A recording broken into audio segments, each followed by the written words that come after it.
Welcome to the Build a Mind podcast. I'm Joel Thomas. And I'm Kalen Folk.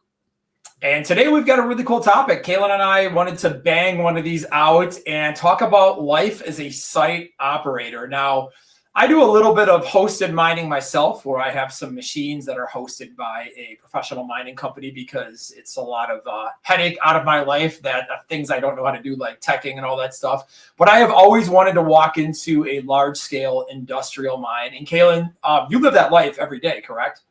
Yes, sir. Yes, sir. I manage a 40 megawatt site. So we have hosted clients. We do some personal mining, mainly air cooled, but have worked with immersion, hydro units, and the whole nine. So you're living the dream every day. So I think this is going to be a real fun rabbit hole to go down. I'm very excited to talk to you about this and learn more about this. And I think everybody watching this is definitely going to learn a lot from you because you've been operating for quite a while. And I'm sure you have a ton of experience and knowledge that you can share. So before we dive into all that stuff, I just want to mention a couple of things very quickly. First off, if you want to learn more about Bitcoin mining, please check out the Mastermind Club. I have a little QR code here on screen that you can grab with your phone. And there will also be links in the description here to some of our other Telegram groups, which are really, really fantastic resources. So make sure you check that out. And then I'm just going to talk about two little things here quickly from some sponsors of the podcast. First off is powerprofitbtc.com. So if you control excess or stranded energy and you're wondering if Bitcoin mining actually fits, go run the tools at powerprofitbtc.com. It's built to help you sanity check economics and feasibility before you spend real money. That's powerprofitbtc.com. Like I said, we will have the link in the description for that. And second up is mininginvestmentsim.com. So before you go and buy miners or sign a hosting deal, run your numbers at mininginvestmentsim.com. It's a mining investment simulator that helps you see how sensitive your outcome is to assumptions like power, uptime, and network conditions. That's mininginvestmentsim.com. Kaylin, you ready to be put in the hot seat? I am. Let's get it. All right. So let's start out here kind of at the top. I want to talk about, just a little bit, your background and things like that. And so how did you personally get into becoming a site operator? It seems like such a random career path it's just so niche. It's cool to meet somebody who does this all day. Yeah, very much so. It was definitely not something I had in mind or planned for any extent. I actually found out about crypto and Bitcoin, embarrassingly enough, through the whole online gambling scene, right? And I ended up hitting a small slots jackpot when I was about 19 years old. And to me at the time, it was a few $1,000s, but it was more money than I ever had at any given point at that time. So I actually had the foresight to not just blow it all. I definitely blew a little bit of it. Probably like 20% of it was gone within a week. But YOLOing. yeah, immediately. I'm sure a good bit of that was gone that same night. But I did make some withdrawals, and I actually took all of that out. At the time, it was 0.6 Bitcoin. It was close to like $6,000, I believe, like $6,700. And if only I would have held on to that now. But I'm gonna borrow some maximalist energy because I'm just like, dude, that's like solid 45K or something like that right now. Yeah, for sure. 50K. And yeah, in my journey, we didn't make it back up there for quite a while after that. So I would have done much better just holding on to it. But I didn't really understand crypto at that point. I'd never heard of Bitcoin or anything around it. So I bought crypto on Cash App, then sent it from Cash App to the gambling site. So I was getting hit with like 4 or 5% fees at the time for purchasing. And then I got it back, sold it through Cash App for another crazy percentage. Got it in the bank account, but then went back to family dinners and started bragging to my uncles and my grandparents and stuff, right? My uncle is a welding instructor and worked at a welding school, and a small Bitcoin mine took over one of the industrial buildings. It was just this giant, like 20,000 foot warehouse, a whole bunch of pallet racking, and we kind of made some makeshift containers outside and then ended up doing something on the inside later. But they opened up and they were looking to start getting into container manufacturing themselves. And so they came to the metal fabrication school across the street and is like, hey, we're a Bitcoin company. My uncle's just like, oh, my nephew told me he knows something about that, kind of. And he's like, well, I'd love to meet him. Flew down there, or not flew down there, drove down there. It was about a 35-40 minute drive from where I stayed at the time. And almost missed the call, or missed the meeting actually, or the interview, I guess you could call it. One thing you'll find in Bitcoin mining industries, especially the small startups, is it doesn't feel very professional, like at all.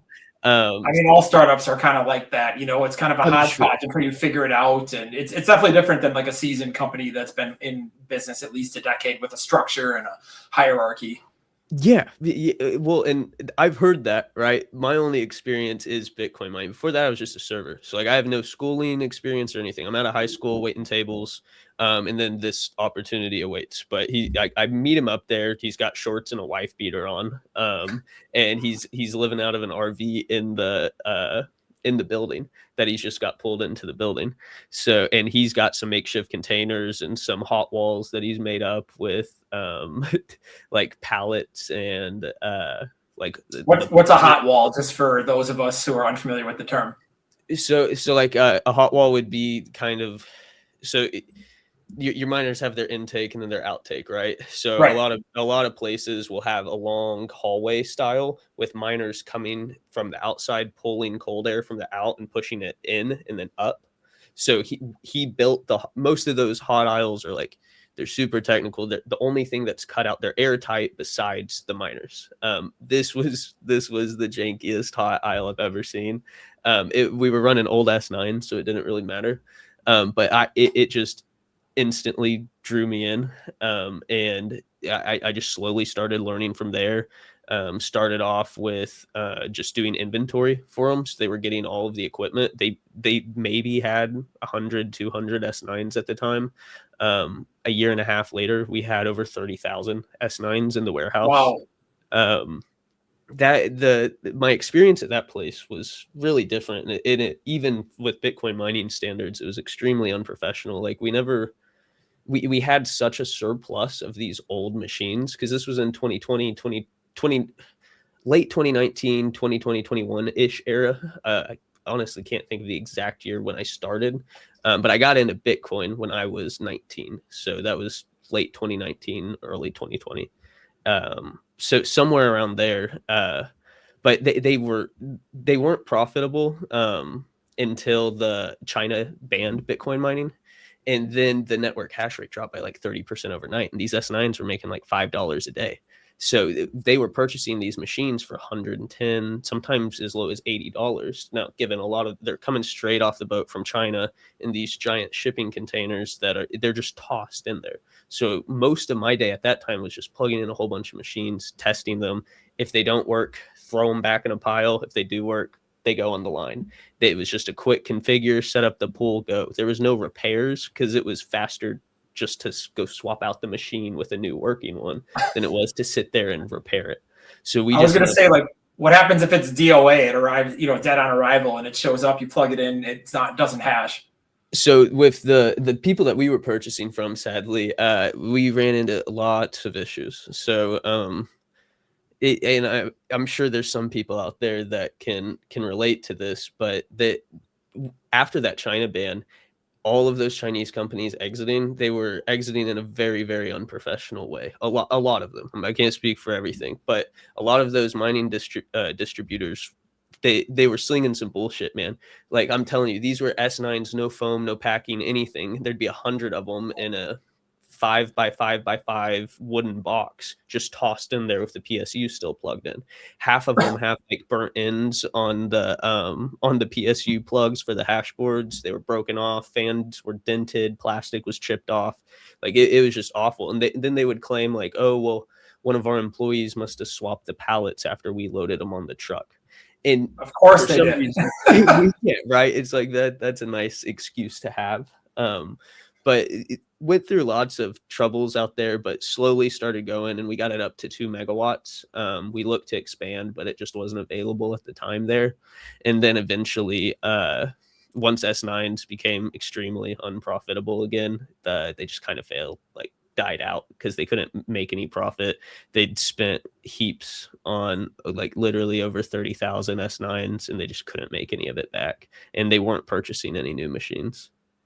But that was kind of my intro into the industry for sure. So since you started, what's changed? What does the operation look like now versus when you began? Because that's pretty wild to imagine. It's like I'm thinking about like an investor. If I'm sitting here chilling and I'm getting all these sketchy like broken miners in a pallet and just plug them in, see if it works. Let's try to make money and then scrap them. That's some pretty wild stuff. You know what I mean? In terms of like, I'm trying to imagine the mindset. It's almost like a gambling mindset from a business point of view. But hey, some people like extreme risk. I mean, that's crazy to think about. Yeah, there was like that story gets even crazier, and even I can't go for it. Discuss it like super publicly, but I can look into it and maybe I can come back and tell the story at full. But I can say it was one single investor that started up this company. All the funding was from them. This guy was he was in billionaire status, and there was one guy below him, and that was the guy in shorts that I met there, who had all this thing ran up. Nobody knew anything about Bitcoin or Bitcoin mining. This guy was incarcerated, the guy with all the money. So he just trusted his second in command with millions of dollars and said, get a site running. I want to know. That's awesome. So that's a wild question. We were all learning together. It's like none of us knew what we were doing. This guy just was like, oh, this guy knows about Bitcoin. Okay, bring him in. It's like somebody like me should have never had this opportunity at the beginning. It just circumstances just aligned perfectly.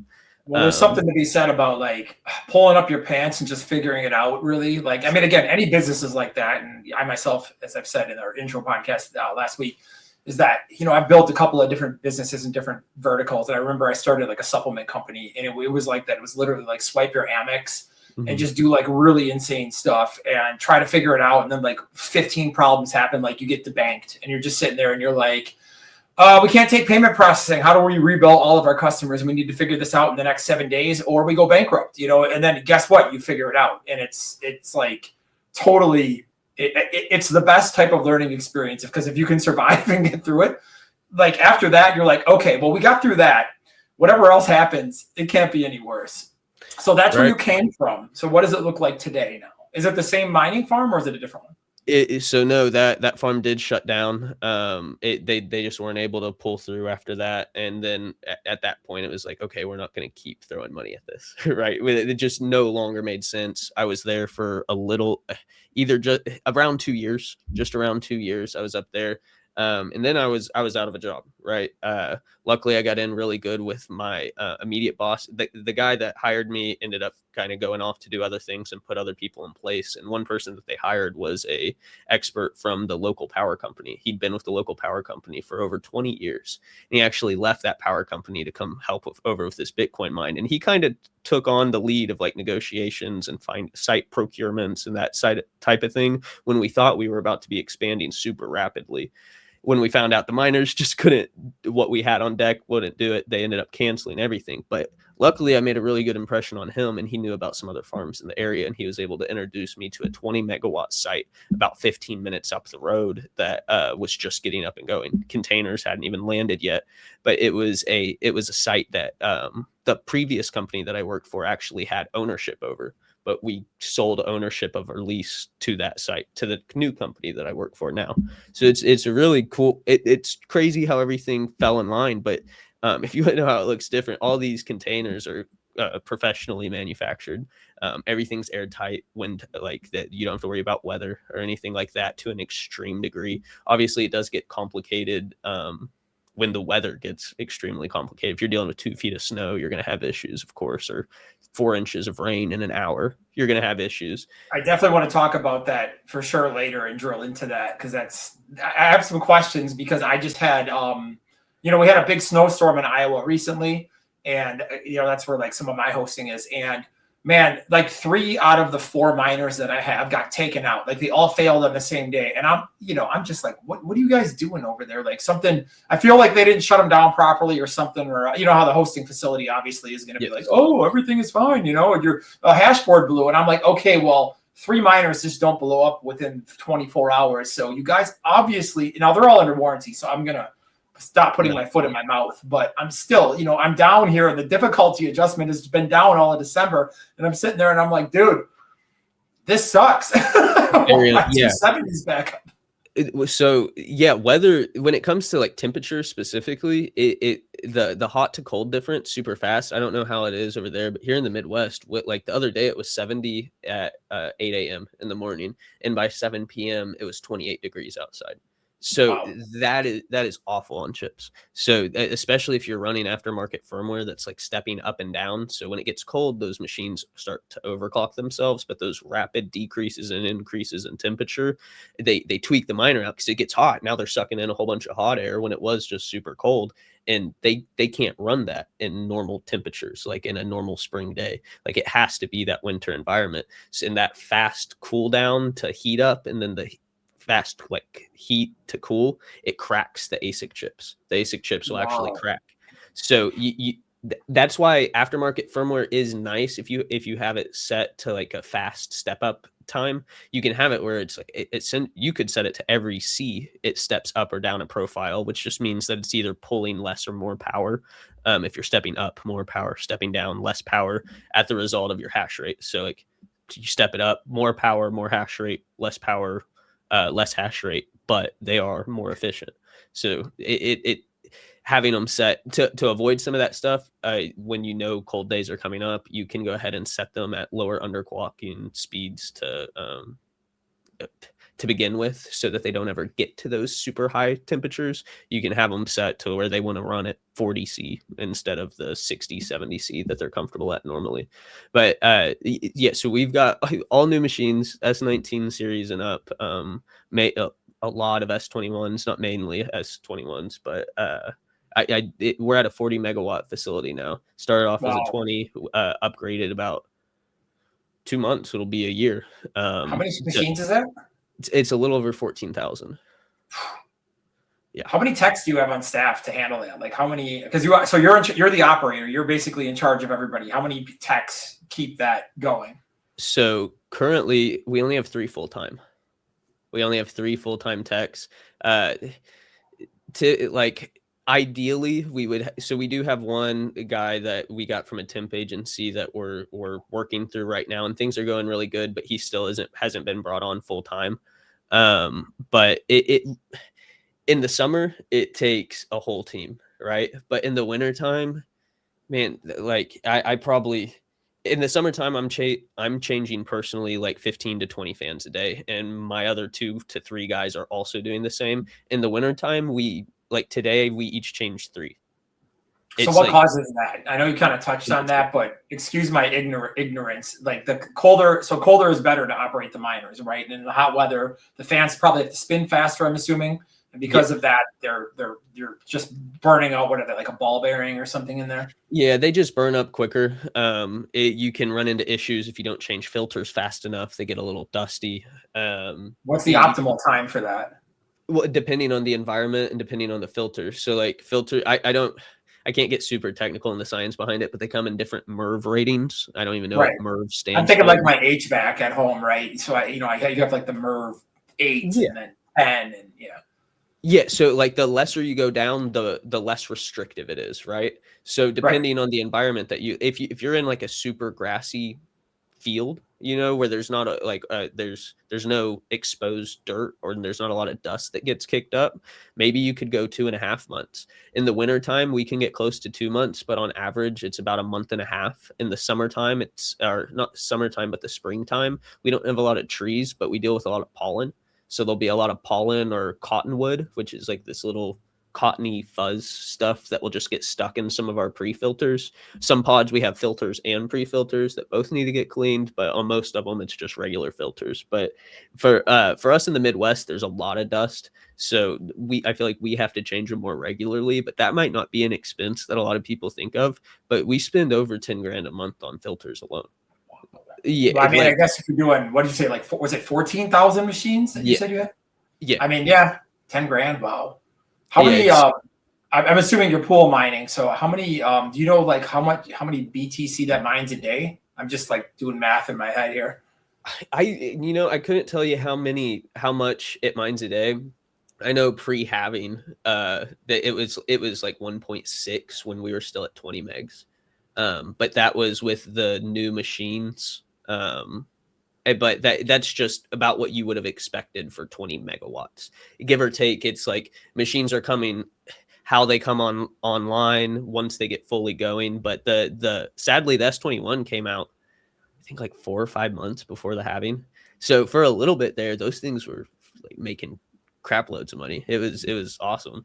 But now things are on a normal like hosting rate, which is going to be anywhere from like, some people claim to get like 5.6 cents. Like I'll see advertisements for that. That would terrify me. I would never sit like unless I went there first. But you're never going to see those in the States.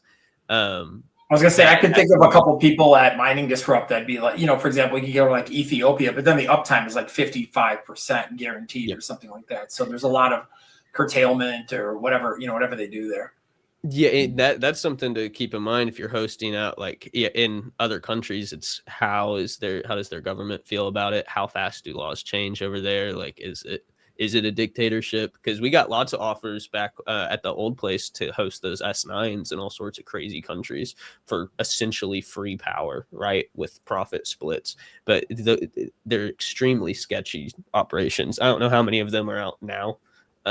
But back in the day, those were rampant in the community for sure. That's interesting because I was talking to a guy who had a bunch of containers in Russia, and then obviously when a proxy, war struck out, like all that, they basically the SWIFT system got cut off, and there was no way for them to go and reclaim their miners. And it was an interesting conversation because I was like, well, you can move money in and out of like Georgia and Armenia, and here's how you do it, and blah blah blah. Because I do some business with clients over there. And we had a really fun conversation about that. But I think about, like, you're right.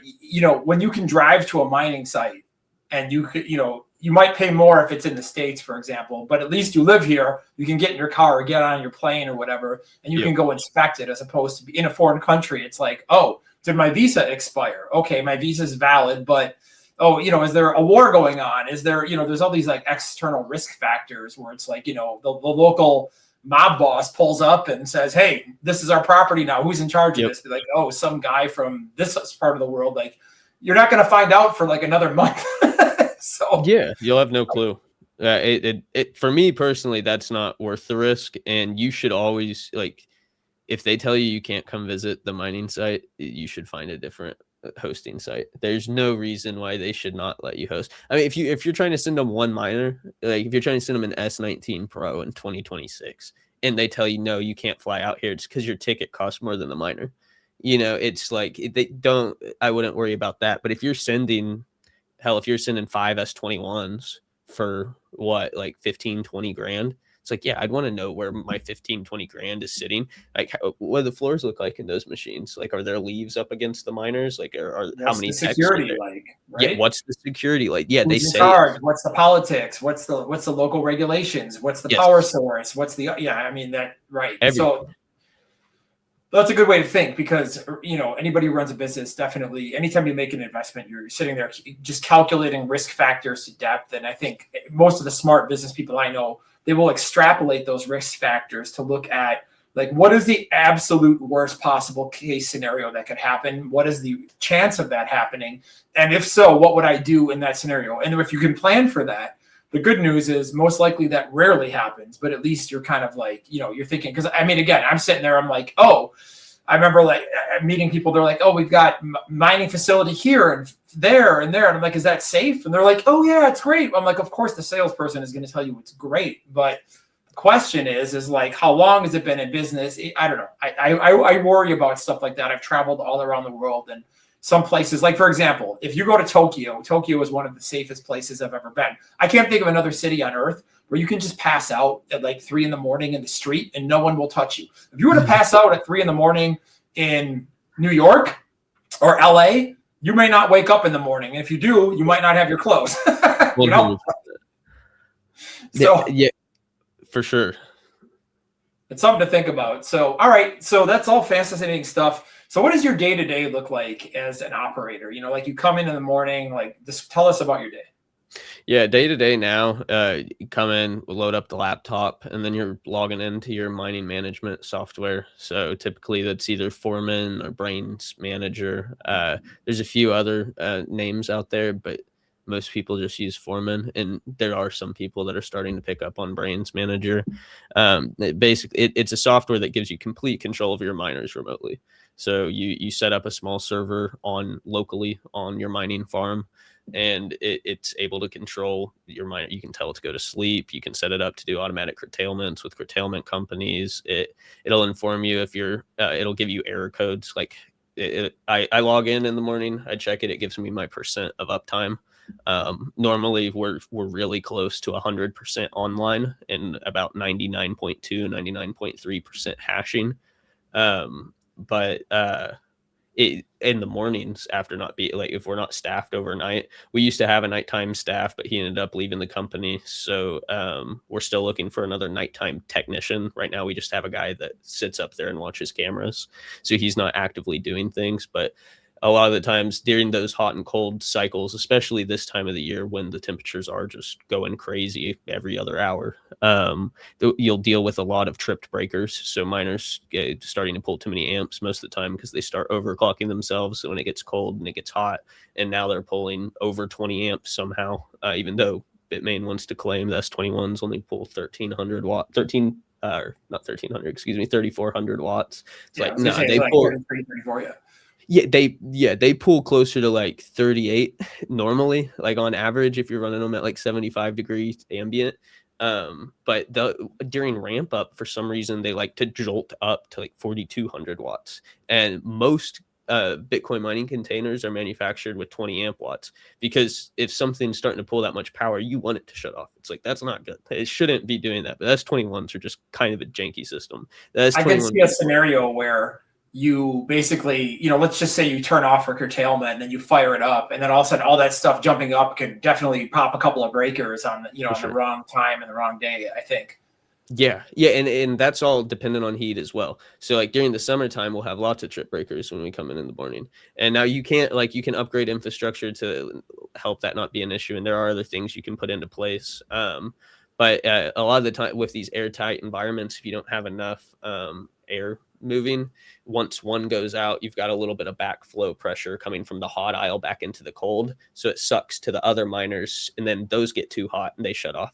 And now you have a big hole, and then it doesn't move like that where it just gets huge, but it does. You will notice more failures as failures start to happen. So you want to get it immediately. So first thing, do a I was going to ask, is there a strategy to mitigate that a little bit aside from like, hey, miner down, run down there and take care of it immediately? For sure. You can mitigate it by knowing your infrastructure, knowing what it can handle in specific temperatures, and making sure your miners are set to pull enough power where that's not an issue. So if your infrastructure is having issues, then that means you need to underclock it, right? So that it's pulling less power even when it is ramping up for when it gets really hot out of nowhere. So you can definitely mitigate those things for sure. You can give extra airflow. You can give better spacing. Instead of having them super compact. I think that's probably the biggest flaw in like mining containers today, is the compactness of it. You obviously want to take full advantage of your foot space, but they don't need to. If you can give them just an inch, half an inch, where they're not just sandwiched together, the difference it makes is insane. It's like, there's no question about it. The main thing is making sure your CFM equates to like, well, how much CFM am I pulling from running 80? What's CFM for us plebs here who don't?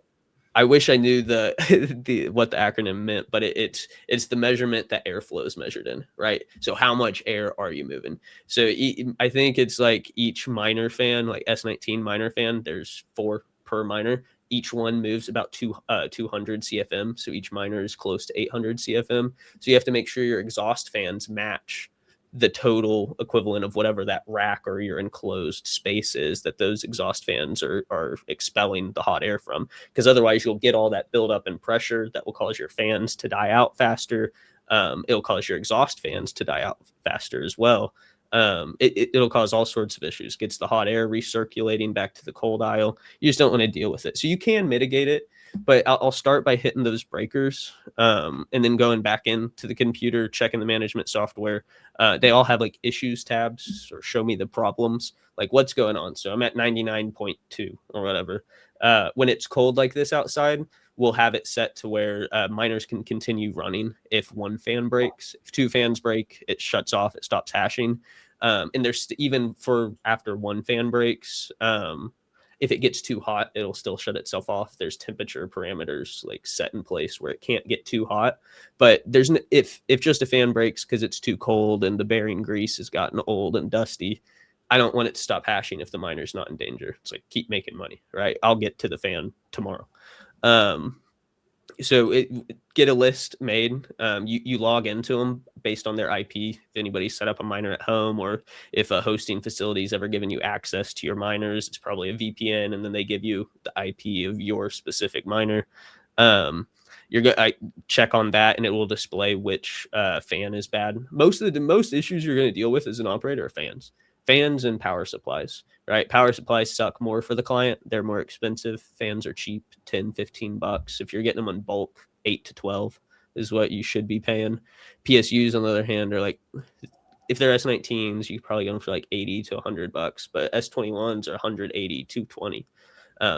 Depending on if you want OEM, like original manufacturer Bitmain PSUs, or if you're going on some aftermarket ones. Aftermarket have a slightly lower lifespan, but the price difference is definitely makes it worth it. But you get a full list of everything that's wrong. Most of the time that's anywhere from 10, 15 miners. I split that up amongst my guys and we go knock that out. The repair side of things, for what we do specifically, because we don't offer board level repairs. We're not repairing any ASIC chips or anything. We're just simply like, if there's a bad hash board, we have hash board testers. We can let our client know you have 20 bad S21 hash boards. Would you like us to send them to a repair shop for you? Do you have a repair shop that you're partnered with or close to the site that you'd like us to drive it to for you? We offer services like that, but we're not sitting there soldering new chips on. We're just swapping components. So our clients will send us PSUs, spare miners, control boards, a whole list of components that we just kind of keep track of as we go.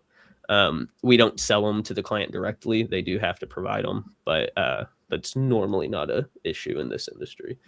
Where it gets the stuff that people might not think about, though, is the infrastructure side. Like we were just talking about the filters, right? 20% of my time is spent changing filters. Like I've done a day. Yeah. And then they're also that expensive. So not only are they that expensive from like a site ownership perspective, but you also got to pay like 4 or 5 guys to go 20% of 40 hours each week to go do that. It's a big expense. It truly is, depending on where you live. You know what's interesting to me about that is like, okay, I think about all of the hours of my life that I've sat down. Again, I'm just doing hosted, but like I've sat down and like calculated out like power costs, hosting costs, machine costs, and you're dripping it out on these spreadsheets and going nuts and doing forecasts and all this stuff. I can't, and I've had that conversation with a lot of people that mine, especially at Mining Disrupt, like different operators and different people that own different setups. Not one person was ever like, oh yeah, when I was forecasting filters, except when I stopped at the filter booth and we were talking about filters, but not a single person mentioned that that's something they were taking into consideration in their forecasting. So I think that's a really, really important tip. And hopefully, somebody watching this gets some value from that, because again, thinking like at 40 megawatts, if you're ripping through $10,000, filters. I mean, if we half that at 20 and half that at 10, I mean, and then 5. Yeah. So, I mean, that's a lot of extra expense. It really, I mean, even in a small operator, like I think of like Foscoin, he's running some of the digital shovel mini pods, and he's got like 20 or 30 miners in there, and he's still complaining about having to just change those 18 filters, but that's 3 boxes, and one of those boxes of filters is like 20, 30 bucks. It's like, well, shit, yeah. I mean, if you got to spend $150 of your mining revenue where your margins are already thin, maybe you're only making, like, that could be a day of pay each month that has to go to that, which it's not like crazy, and at scale, obviously that $10,000 is that small percentage. So it does make sense to still spend that, but it's something that a lot of people don't take into account. And with electricity costs constantly changing, if you can work yourself out of being profitable pretty quickly. That's a lot to think about. I mean, it's funny going through like the operational risks of all this. I'm just like, I can't believe any of my miners operate at any time. And I've seen my, like my 270s go down a lot, and I'm always irritated about it because you're like, man, I can't think of any other piece of gear that I bought in my life in anything unrelated. Like, you don't buy a bike and expect your bike chain to fall off every 2 months. You don't buy like a new Mac M4 computer and you expect that thing to last at least like 10 years and uninterrupted. Now, obviously, like, look, if you were to put that computer outside in the wind and the dirt and the elements, that would be a totally different thing. But I'm struggling to find like an exact analogy, but I mean, I'm thinking about like. Great. No, I understand exactly what you're saying. And it's one of the major things that has skewed me away from purchasing any hardware that's new. Like I own a single S19, but it's like an S19 vanilla that I got less than a month ago. It's like I've stayed away I've been like at industrial, like hands-on miners Monday through Friday for the last 5 years, but I've never taken on that risk because I see it. Like I see clients buy like millions of dollars of new hardware, and then 200-300K of that is like broken the day it got there. It's That's like it's a crazy industry. How do you mitigate that risk? Like, I mean, again, I've seen from like the broking side, obviously if you're working with trusted partners like Bitcoin mining world, people that really know the industry, like, JJ and Scott, for example, like they know who's solid and who's not. And that definitely helps. Like, hey, this supplier, you've got a much higher chance of getting something that's good versus something that, somebody's just going to throw in a shipping container. Because yeah, that's wild to think about. So, I mean, do you guys have any like strategies? Well, yeah, don't buy OEM, like don't buy brand new stuff as soon as it comes out. It's like buy it from distributors, buy it from reputable sources who are sending stuff out with 99% up. And it's like, yeah, these manufacturers will, like, there's warranties or whatever, but you're paying the $140 to ship it back. You're paying the $140 to ship it back to you. And how long did that take? It's like, what are tariffs like right now? Right. Did it get stuck at the port? Did the boat get lost? It's like, how much Bitcoin, like if I'm sending something out for warranty, I'm not getting it back for 3 months. When those S21s came out, 5 months later was the halving. You missed like the majority of your profit. You just spent 5-6 grand on a machine that now you're in the next year after post halving, you might make $1,200 on. And then it's like, what's after that? Well, now we're at 1.4 zettahash or 1.2 zettahash. It's like, it's ridiculous.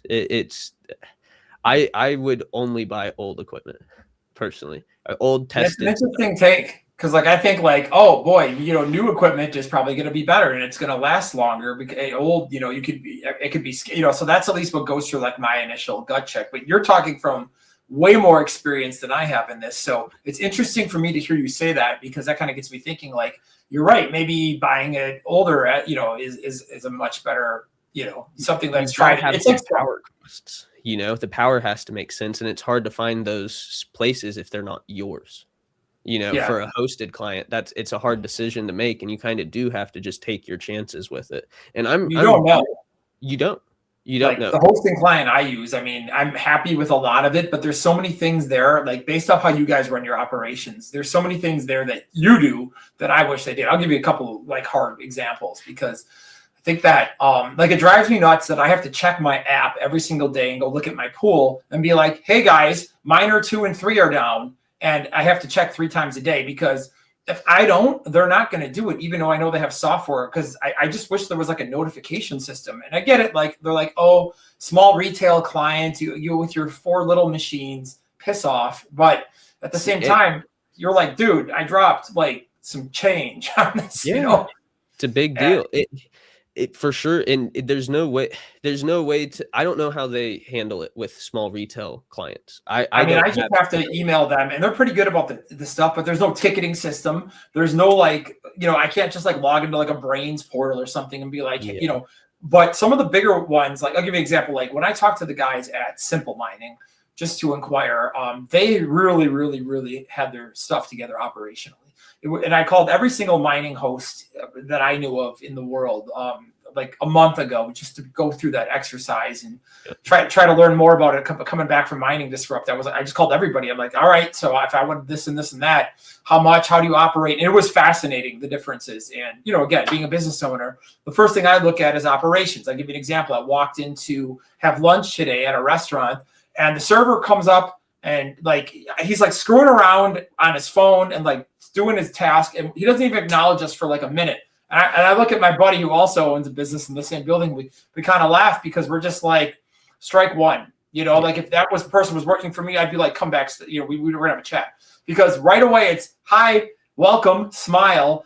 I'll be with you in 45 seconds. I'm just handling something, and like, oh, that's okay. But the fact that they didn't even acknowledge me, but I'm standing 5 feet away from this kid, and I'm thinking to myself, like, this kid doesn't have it. Like, he's not going to be successful in life. And then he sits you down, and then I don't know, just like the whole service was off. And that was the standard. And I'm like, wow, the owners of the company should be paying, the restaurant should be paying more attention. So again, I think of that operationally when it comes to like Bitcoin. Like when the Simple Mining guy tells me, hey man, like I've got a ticketing system. If your miner is down, it notifies you via text message. And we're already on it. And then we notify you when you're up. So I'm like, cool, that's one less thing I need to worry about. I don't have to sit here and check my power pool every 30 seconds to see if the miner's on. Now, I like it because I like to watch the Bitcoin come in and be like, cool, I'm accumulating. But at the same time, it's like, man, there are days where I'm like, I send them an email and I feel like I'm being really punishing and annoying as a customer. And I hate customer support because I've done so much of it in my own businesses, and I know what it's like to deal with pissed off people all day. It sucks. That shouldn't be a problem. Like, you should be notified. Horrible, but you don't want to be like, so you don't want to be annoying. And I'm trying to be polite, but I know it's like really annoying to be nagged. It's like, okay, because I get it. Like if somebody that has, let's just say 500 miners in your facility barks, hell yeah, you're going to get up. But if somebody who has like one miner and they're constantly drilling you with support, I can see how that could get really annoying for like customer service and stuff like that. And they only have one operations person handling all that over there. And I told him the other day, I'm like, I texted the guy in charge. I'm like, bro, you got to get a ticketing system. You got to get this. You got to get that. The way you guys are running, I'm telling you, your competition's doing this, this, this, and this, and this. And I like hosting with you, but I'm telling you, and they're like, oh yeah, we're working on some stuff. I get it. It costs money to do all that, but that's my little rant. And 60 cents a month a miner, they could notify you everything. It's like if you get foreman, it would be maybe it's like, yeah, a lot of people don't know a lot of different ins and outs, and I know there's tons of stuff that I still don't know about the industry. I'm not trying to play all know-it-all or anything, but it's like maybe they're just not aware of all of the features that they offer. But yeah, I mean, like anytime we have thresholds set where if X% goes offline, we know, oh crap, a rack went down. We had a network switch go out. We had a whole container breaker trip. So we get notified with different threshold amounts where it's like with 14,000 miners, if we're running at 99.2%, we still have almost 100 offline. I don't need to be told every time one reboots, but we have that put into place. But you could have it set where you only have 3 miners and it would tell you this miner, the serial number is offline right now. It's like it should, that should be very like that. Yeah, they're definitely to me. Out right there. Yeah, because imagine being a retail customer. I mean, just say you have 2 miners, right? And you had like 2 S270s, and you put them in, and I mean, like when I bought my first 270, I mean, they were like $8,400 new. Yeah. I mean, they were expensive, and I'm thinking to myself, like, okay, so say you dropped $15K and you got 2 machines and you're getting into mining, you're all excited about it, and then you're sitting there and like 10 days later, it's like, boom, machine goes down, and then they don't notify you, and then I'm sitting there for like 5 days. And I'm like, hey guys, and they're like, oh yeah, we'll go over there and check. And they're like, oh yeah, your machine's down here. We rebooted it. Now it works. And I'm like, was I supposed to? I mean, this is a good point. I think for anybody that wants to run a successful site and take clients, like onboarding is really, really important. Like any business you come into, new employees, you have standard operating procedures, you have onboarding, and just like customers, like your customer comes in, there's no onboarding. It's just, oh yeah, pay us. Okay, your miner has arrived. It's hooked up. Check your app. Cool. What happens if something goes down? There should be like an FAQ with onboarding, because then that solves 90% of your customer service issues before they happen, which is smart operating. I'd look into your contract too. Like we have stuff in our contract in place where we have to have issues addressed within 48 hours for our clients. Like if something isn't it doesn't mean it has to be fixed, so to speak. Like if right now we're out of PSUs and there's some PSUs down, not my fault. I asked you for PSUs a month ago. So it's like I can't, and everybody's in contact and aware. We've never been questioned on it. I'm sure there's been plenty of miners that have gotten through the cracks and made it to 36, or not 36, like a week or something, that just slipped through the cracks because the number kept growing in the summer. Nobody really cares at scale. But for a retail client, I would imagine that being like insanely important, and you would want to have technicians assigned to specific locations so that every machine has eyes on it every day. That's how I would imagine it, at least. Like for an angry emails. Yeah, right. Yeah. So I wouldn't want those. Just like you're saying, like you understand working customer service. It's like you understand being on the other end of that. It's not fun, but working customer service, sometimes you're also like, hey, dude, I get it. I'd be pissed too. It's like, but if maybe they're just understaffed or something, or maybe they run a huge facility like you're saying, because I'm sure that does come into play, where it's like being a retail client, you're obviously getting charged a little more for your 2 miners than they are for their 2 megawatts, but right. I'm sure it would still be a bigger hit for them to pull it, like if that 2 megawatt client pulled and now they're not bringing in that revenue anymore. But I mean, you have to buy the machine through them. I mean, again, everyone is different, but a lot of these you have to buy the machine, and they have a little bit of a premium, which is fine. You know what I mean? Because again, you can go build your own container and go negotiate with the power company, and you can set this up, but you don't want to deal with all that crap. Or you can go mine at 18 cents or whatever it costs where I live, or you can just plug in and mine at 8 cents or 7.5 or whatever, and you just pay us like an extra grand on the miner, and we'll call it a day, which is fine. So it's like you just do the math, and even extrapolating it out. I mean, mining can be insanely profitable, especially over the long term, especially depending on what price you're modeling at for future value. But I mean, obviously, the more miners you have at scale, the more the day over day cash flow matters, or month over month, or whatever those people forecast on. So that inspires a good question here is, like, what do you think are some of the best operational practices that you'd recommend based off all of your experience as an operator? Clean environment is like number one. Doing the math up front about making sure your CFM, like for your container structures, makes sense and it adds up. Because you're just going to run into all sorts of problems if it doesn't. That was a huge issue at the first place that I worked at. If you're keeping things clean, I do right by your clients. Like for stuff like this, I mean, your name matters a lot in this industry because it is so small. So try and do right by your clients. Hold up to your obligations and don't get over leveraged. Really the main thing, if you have a good cleaning regimen, like you're saying, it's like, I understand the expectation when you buy something new, like a bike or anything, or a car, you don't expect it to break within 3 months. Like you don't expect that to be a 5% chance. You expect that to be a 0.0001% chance, So Bitcoin mining is different. So like plan ahead, but keep your environment clean. Try and make it as much of an inside environment as you can. If you can afford it, go the other routes like hydro and immersion. Go somewhere more stable. What do you think about that? Sorry to cut you off, but a lot of these problems, I don't know how many, because I've never done hydro and I've never done immersion, and I've really been thinking about, those new hydro miners. They're really expensive. But this year, when I start adding to my fleet a little bit, when we have enough dry powder to do so, I'm kind of like, I think I would maybe buy one of these hydro miners, because I feel like there's so many problems with air, and they're not as efficient. So it's like, do you pay more, get something that hashes a lot harder at a better efficiency and hopefully breaks down less? Or do you kind of just slam in, like you said, a bunch of, so I don't know. What do you think about that? So I misspoke during the intro. I said I've had my hands on immersion and hydro. I have not touched hydro. I've done a good deal of looking into it in different hydro containers. And from everything I see without having hands on, I think it's my preferred way. I've had my hands on a lot of immersion mining. And it sucks as an operator. It sucks as an operator for sure, but the miners love it. If you have a good tank system, that's one thing. If you're not running your own tank, if your power rate's good at home, go get like a small fog hashing tank. Hit us up. I mean, they're some of our partners. We've worked with them for years.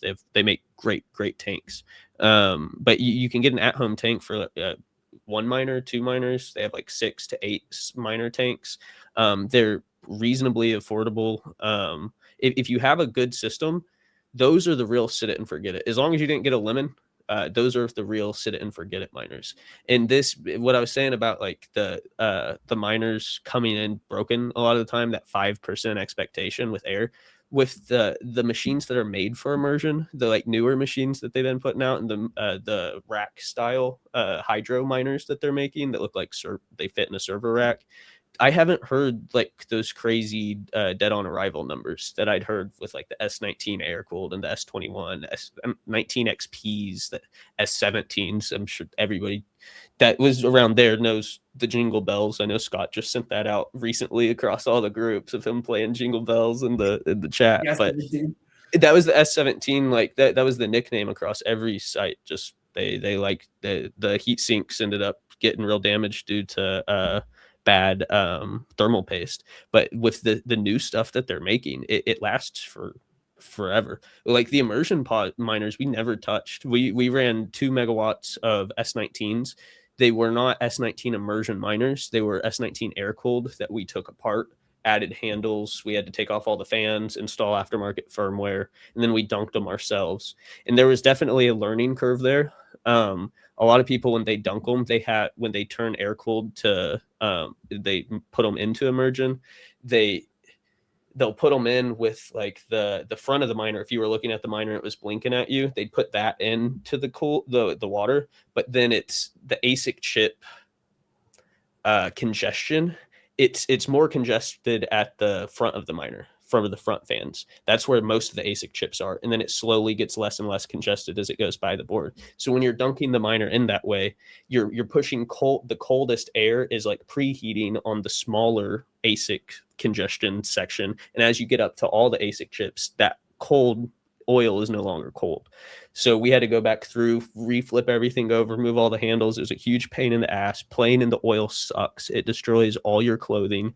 I was going to say, how is that teching that stuff? I watch people do that on YouTube for hours. It's so fascinating. And I'm like, I'm never going to do that. Yeah, our clients told us like they'd been to sites where their other technicians had taken shots of the stuff. They say it's like completely safe. Scares me. It ain't water. I wouldn't put that in my body, but go ahead. Right. So I don't like, obviously there's PPE and everything put into place. So we're all gloved up and everything, but I'm wearing cheap Walmart shirts and cheap Walmart hoodies. Luckily we did it I guess not luckily, it was freezing when I did it. So unscrewing all those metals, it was cutting my fingers like crazy. It didn't burn when you'd cut yourself. I'll tell you that much. You could get it, it wouldn't hurt. So there's something to that.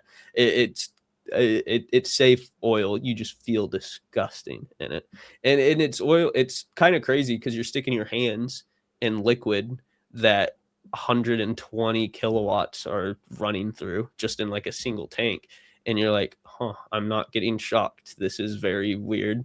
If you touch a PSU or something, like if you touch capacitors, you can get shocked. If you're like directly on the metal crossing like the bus bars or something, you're gonna get got. But I mean, that's the same with like a tube guitar amp, like you go to a bar and you see a band, like if you hit the wrong thing and pull that, you will kill yourself. It says on the back of every like guitar amp, it's like, don't touch the tubes unless you know what you're doing. So yes, electricity is dangerous. Very, and that's something else that a lot of like I definitely was super ignorant to getting into this field, coming like from server industry. Like I was just waiting tables. That's all I was doing. Like playing with this amount of power is no joke. Like when we're booting up and everything, we bring out real electricians that put on the crazy arc suits, and they got a guy behind them with a lasso ready to pull them off in case he gets shocked. Like you're playing with electricity. Like when stuff blows, it blows. We've had 1200 amp breakers just trip, and it makes the office shake 200 yards away, and that's just a breaker tripping. This is a breaker that's like as big as my forearm. The thing's massive. You need like a hook to spin it, but it can be creepy. Or like you go to hit a breaker and then a PSU pops. It's not as bad with the newer machines, but those S9s, they'd shoot fireballs. Like you'd go to plug in a miner sometimes, and then poof, out the back, you just get a nice little. It's the capacitors, the little cap looking things on the boards. They pop. They've got some sort of gas in them, and when they get loose and hot, they just poof. You know how to plug them in, and it's probably not that dangerous, but it's something to consider for sure. It can feel a little sketchy sometimes. But keeping everything clean is important. When it comes to immersion, I'd say if you can afford it, do it. People charge more to host it. Like they're going to charge a premium on the rate. But you don't have to pay for filters if you do that. You can normally just soft wash the dry coolers right up top or down below. Putting them up top sucks. It's like the containers we had the dry coolers on top of the containers. I see a lot of containers made with the dry coolers off on the ground. They would have been a lot easier to clean if they were on the ground. But if you're in a really compact like acreage, that's another plus of immersion is like how many air-cooled miners can you fit on an acre compared to how many immersion and hydro miners, or how much power. You've got 1 acre, but you have access to 50 megawatts. You want hydro. It's the most compact, dense, power-wise that you can get. You could probably, I don't want to talk, but I think they make like 3-4 megawatt containers, and those are 40-foot to 80-foot containers. Seems like a lot of people are struggling to get that infrastructure because, like I said, when I was calling around mining farms for hosting, everybody's like, "Yeah, we get a hydro container up, and it's like it's sold out within seconds, and then we're 4 months out, and everybody's trying to scale their hydro capacity right now." But it seems like there's some sort of bottlenecks. I don't know if it's like supply side or if it's logistics or whatever the problem is, but I see a lot of people trying to scale hydro right now, and it seems to be a big pain in the ass. Just from, like I said, calling around.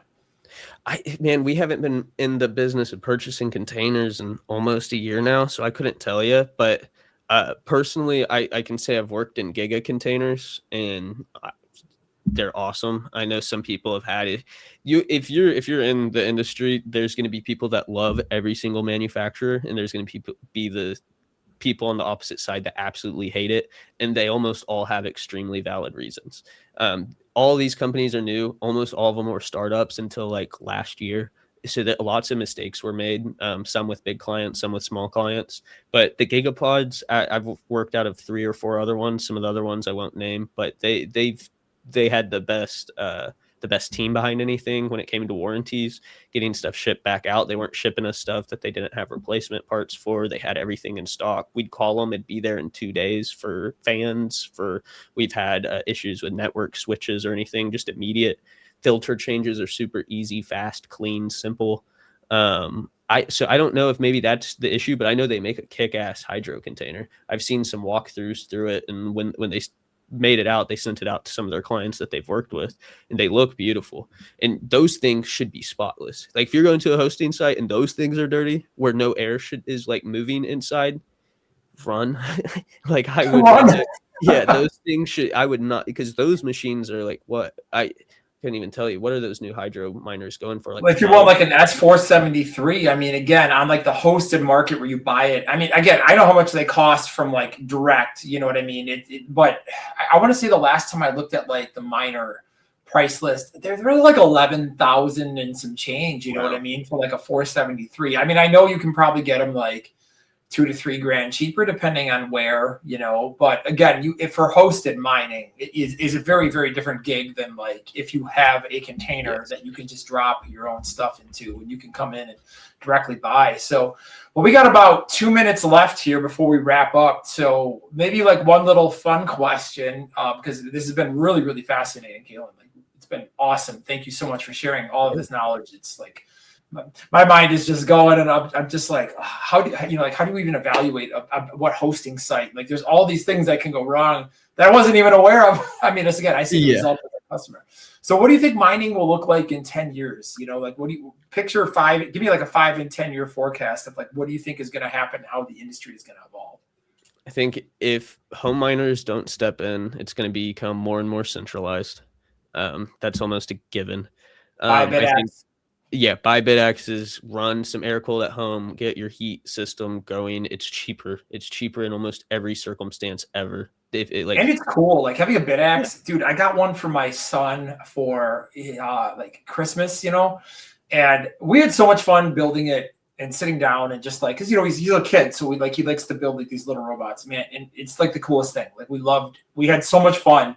It's like a dad son kind of thing. So it's a fun thing to do with your kids, and you're like, and then you look at the app, and because you could do pool mining and make a couple of cents still on it, but again, it's just like watching it hash, and my kid loves it. Like we sit down and we look at that stuff. So sorry, I just like the screens. I just like the screens on them. I think the screens are cool. But yeah, if that doesn't happen, then the centralization will kick in like super hard. Either that or it'll be like fake decentralization where like companies will be forced, like monopolies will be forced to separate, but they're going to be under the same parent company. Right, like a white label or whatever it's called. Yeah, I think there's going to be no air cooling. The chips are getting too small for air to cool them efficiently. Like that's why the S21s struggle more than any other machine ever. Like you have to be running them in 40-degree ambient if you want them to run good. That's an over exaggeration, but it's like knowing that before I bought mine. But in hindsight, hey, welcome to Bitcoin mining. really, it's closer to 70, right? But here in the Midwest, like we deal with like 105, 110-degree days. So I say it's like 40, but really they're fine to like 70. But I think we're gonna have to get rid of that just because of the chips are gonna get too small. We already have the first petahash miner when it comes to the hydro. You're never gonna see that with air cooled. I mean, unless they come out with some new technology or some shit that I just. Who's got a petahash miner? How did I miss this? Because that's like pretty sure. Let me double check on that. But didn't like the what's miner just came out with some really awesome looking the M70 series. Is that it, or is 80? Or I have to look. It just came out. They announced it. There were some that were ripping some pretty crazy, hash rate. This thing is the Bitmain Antminer U3S23H, and it mines 1.16 pH for 1100 watts. Wow. And 1100. It looks like they go from somewhere to like 27,000 euros, $25,000 in that range. Wow. Yeah. And what's it make a day right now? So at 10 cents per kilowatt hour, it's bringing in $28. Wow. That's awesome.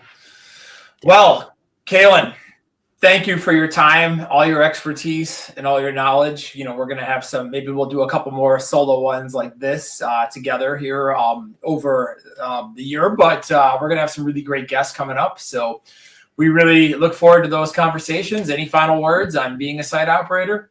No, man, I think that covers a good chunk of it. I'm sure I could ramble for another few hours, but I appreciate you asking questions, man. It's always fun to talk about. And thanks. Hopefully somebody learned something or is about to make some calls to their hosted sites and start bitching. I'd be happy about that being the case too. Well, make sure you hit us on the Telegram groups. Like we said, we have the links in the description. So with that, we're going to sign off. Thank you so much for hanging out with us here on the Build a Mine podcast. We'll see you. Bye.